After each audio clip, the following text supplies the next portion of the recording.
guys, so today we are doing a pattern tutorial. This is going to be a really quick tutorial on how to use a disposable pad to create a cloth pad pattern. Now, I'm by no means the first person to do a tutorial like this, but I think that the more people that talk about how you can use a disposable as the vehicle to start your journey with cloth, the better. So this is real quick, and some of it does go by a little fast, so check out the description box for details on some of the measurements that I discuss and for a list of the things that you'll need. And I will catch you at the end for information on a giveaway that I'm doing based on the pattern that I create in this video. Okay guys, to get started, let's see what we need. We're going to need our disposable pad. We're going to need 2 sheets of paper. This is just letter paper, 8.5 by 11 inches. I have a ruler. You need a pen, a pencil, a marker, anything to mark your paper with, and some paper scissors, not your fabric scissors. Okay, so once you have all your supplies together, this process is pretty easy.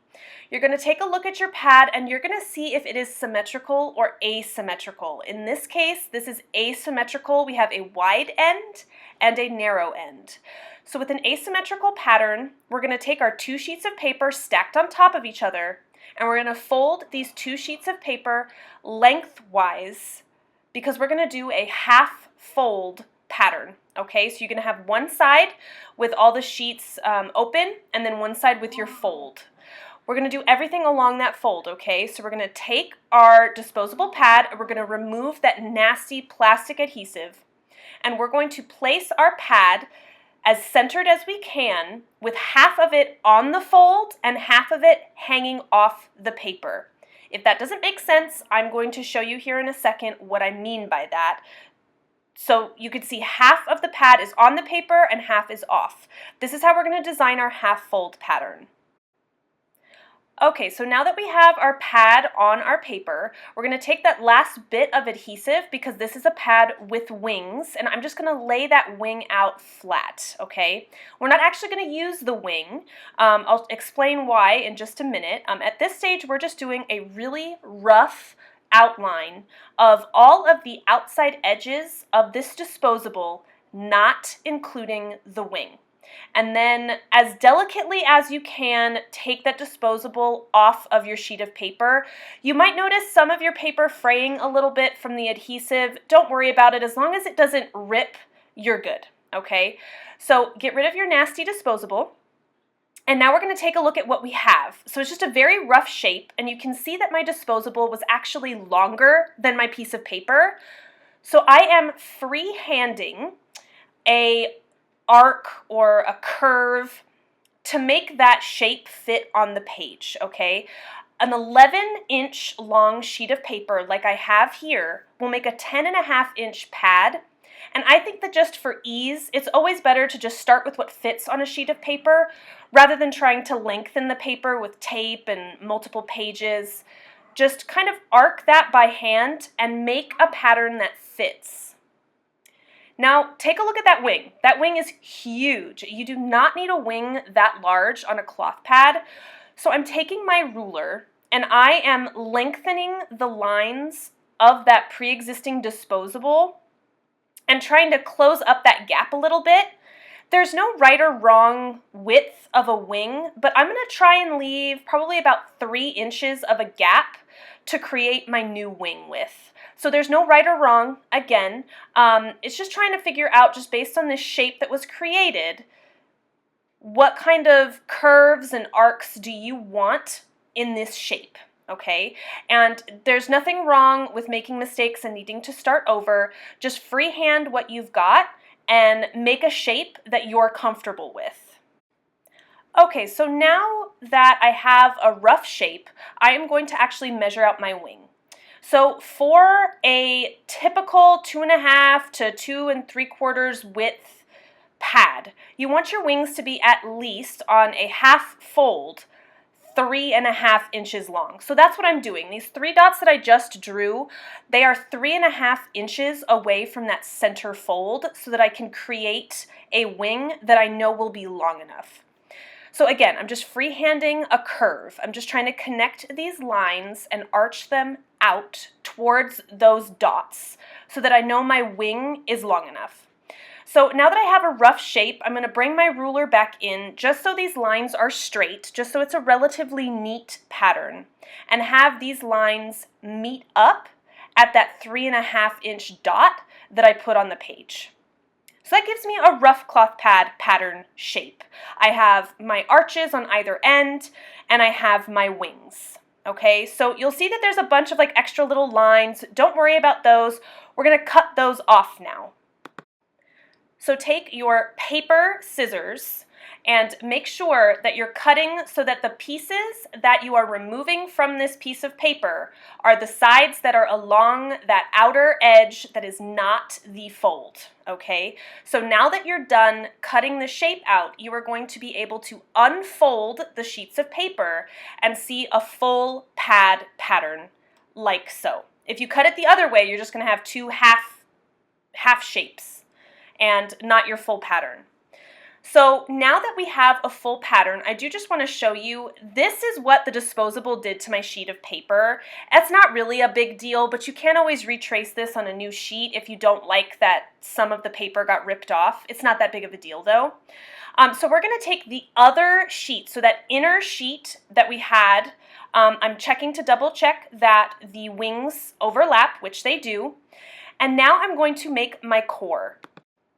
So taking my ruler, I am going to use the 1/2-inch mark, and I am going to go completely around my pad shape, marking in 1/2 inch.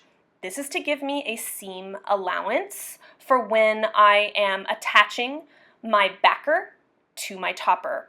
Now, you don't count the wings in this. Most pad patterns do not have a core in the wings. So I am marking this 1/2 inch in along either end and skipping where the wings are, because I will just make a line to connect the upper and lower portions of my core once I have that 1/2 inch marked along those curves through the shape of my pattern. So you'll see what I'm doing here in a second. I'll lay my ruler and just connect those two sections. So then you have a bunch of little dots and a couple of lines that notate where your core is going to be. And now I'm going to cut this sucker out. You can always connect those lines if you really want to. I find the dots to be sufficient, but if you want to connect all those dots so you have an even line to trace, you can do that as well. I just don't think it's really necessary. And once this is done, we will have our first draft of our core. Now I can tell you right away, this is already a bit wide, so we're going to have to make some adjustments. So now we're going to unfold our core and take a look at the shape. There's our core shape.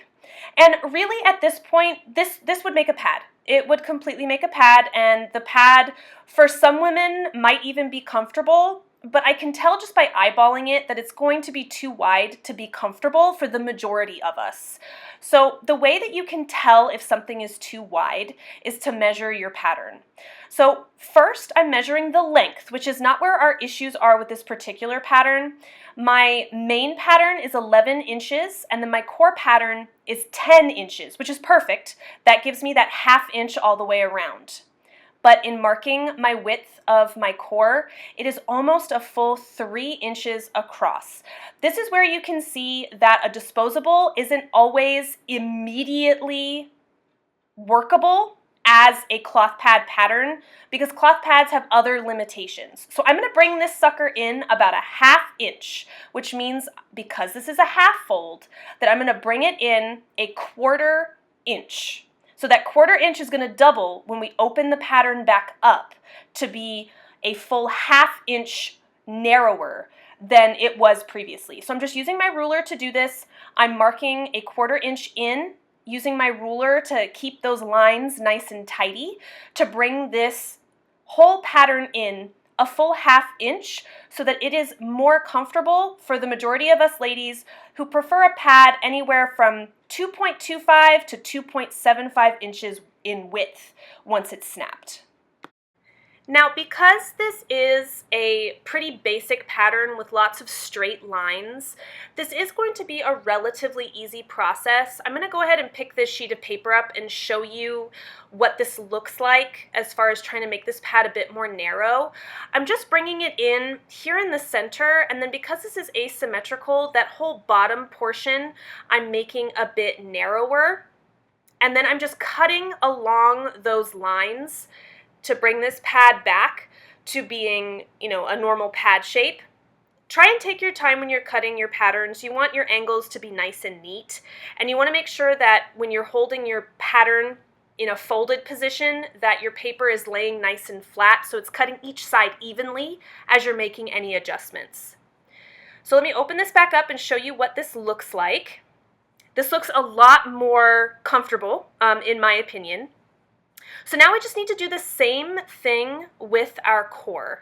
Now I am kind of putting my core back around my pad pattern because I'm trying to see where my new angles are as I'm bringing my core now in that same 1/4 inch. Remember that when you're doing a folded pattern like this, that if you bring it in on a half fold, if you bring it in a 1/4 inch, it will be a full 1/2 inch narrower. So any adjustments you're making are going to double. And here I am cutting this out. Ta-da! Much, much better. So I'm going to line these patterns up, double check that all my angles are nice and neat, and I still have that nice 1/2 inch seam allowance around my core, which I do. So this looks like a really nice pattern in my opinion. And I am going to measure my widths again with my ruler and just double check that everything's looking nice. And it is. My core is now just over 2 inches in width, and I have an extra 1/2 inch along my pattern, so we are done. You now have a core and a topper and backer pattern that will work really well for a 10.5 inch asymmetrical pad. Okay, so now let's talk this giveaway. So this is a 10.5 inch asymmetrical cotton topped light pad that I made using the pattern that we just created in this tutorial. It's backed in some gray micro fleece, it has a flannel core, and it is adorable. So because this was a video and a tutorial that I filmed for the channel, I thought that it'd be great if I just gave this away to a subscriber. So if you are interested in winning this pad, all you have to do is be sure that you're subscribed to the channel, and before the 18th of September at midnight Pacific Standard Time, you will need to comment on this video with the first cloth pad shop that you ever purchased a pad from, or if you've only ever sewn for yourself, go ahead and notate that as well. Hopefully you can win this adorable pad. The giveaway is open internationally, and thank you guys so much for watching. As always, I really appreciate you guys, and I will talk to you soon. Bye.